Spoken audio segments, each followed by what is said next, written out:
Monsieur Loris. Loris Barnasson, je suis le product owner de Pump. Et donc Simon Leloutre, cofondateur à côté de Loris et d'autres petits camarades, et je suis le CEO de Pump. Alors Pump, c'est très simple. On est parti d'un constat qui est que plus de 70% des véhicules en France roulaient avec des pneus chroniquement sous-gonflés, principalement parce qu'il y a de moins en moins de stations-service, donc d'endroits pour faire gonfler ces pneus. Et maintenant, c'est une galère absolue de trouver une station où, équipée de matériel, qui plus est en état de marche, qu'on met plusieurs dizaines de minutes, voire 1 à 2 heures pour faire gonfler ses pneus. On s'est dit, les Français gonflent plus assez leurs pneus à cause de cette raison, et on va venir les gonfler pour eux, là où ils ont garé leur voiture. Donc Pump, c'est une application mobile qui permet de commander un gonflage sans rendez-vous, là où la voiture est garée. Alors, on a choisi l'incubation par Car Studio d'abord parce que Car Studio, c'est Mobivia. Mobivia, c'est le premier groupe européen d'entretien automobile. Et évidemment, ça fait sens qu'on est dans l'entretien et dans la prévention de l'entretien automobile. Donc, c'était juste une évidence de se rapprocher de ce type de groupe qui, en plus, tous les jours touche des dizaines de milliers d'automobilistes pour accélérer notre développement et bénéficier en plus de l'expérience d'un groupe de plusieurs milliers de collaborateurs. Donc ça, c'était le leitmotiv de notre candidature.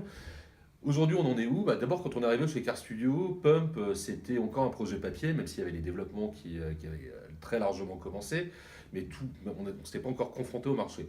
Et la première chose qu'on a faite avec Car Studio, c'était de monter un premier POC, et qui maintenant n'est même plus un POC, c'est devenu un soft launch. C'est un premier lancement sur les versions un petit peu simplifiées de notre produit.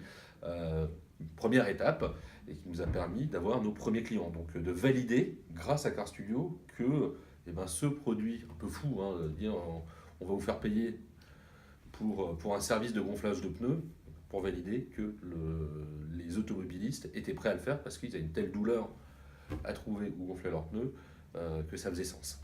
Oui, je pense que sans l'incubateur, on n'aurait pas été jusque-là. On n'aurait pas anticipé quelque part notre mise en marché. Et ça aurait été une erreur, parce qu'on a appris beaucoup en acceptant de se faire un peu violence et de proposer un produit qu'on n'imaginait pas fini. Et en fait, ça fonctionne très bien et on a eu des gros retours d'expérience sur le sujet. De cette expérience d'incubation, au-delà évidemment des avancées business, le fait d'avoir réussi à lancer notre première offre sur le marché, on en retient un effet groupe, un effet promo. En fait, la grosse capacité qu'a réussi à avoir Car Studio, ça a été de créer entre les 5 startups incubées une vraie émulation.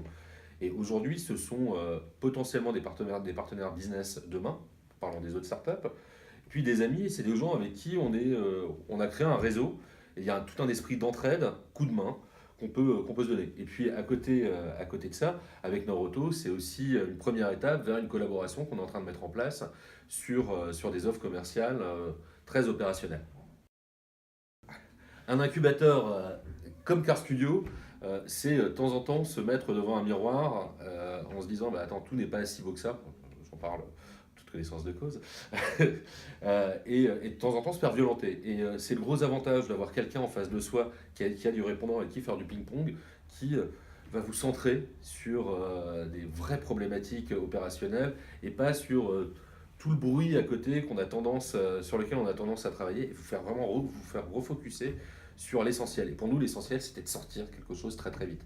Et ça, on ne l'aurait jamais fait sans Car Studio. Et ça, c'est vraiment très important. Après, faut pas avoir peur de se prendre des coups de pied aux fesses. Parce que au-delà de toute la bienveillance qu'il peut y avoir derrière, c'est de la remise en cause en question, que ce soit avec les différents intervenants qui nous ont accompagnés pendant tout le parcours, qu'avec les autres startups. Un incubateur de professionnels de la mobilité, ça apporte un point de vue différent. On n'est pas des professionnels de la mobilité. On apporte une solution dans un écosystème qui existe déjà. Et il y a déjà des gens qui travaillent depuis des dizaines d'années dans cet écosystème, qui le voient évoluer au quotidien. Et donc leur point de vue est vraiment essentiel pour nous, pour être sûr qu'on soit dans les clous et qu'on ne dérive pas sur des a priori, mais vraiment sur du réel, sur le terrain. Et ça, cet incubateur-là, spécialisé dans la mobilité, c'est ça qu'il apporte en fait.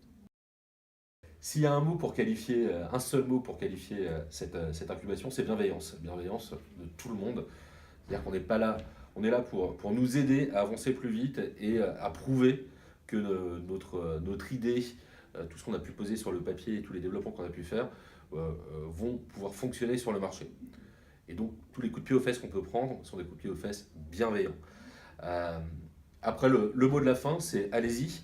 Allez-y, se confronter à l'autre, se confronter à la réalité, se confronter à des professionnels, c'est toujours super enrichissant.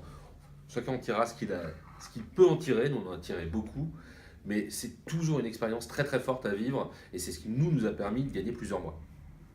Pas mieux, puisque derrière bienveillance, non, je peux rien rajouter.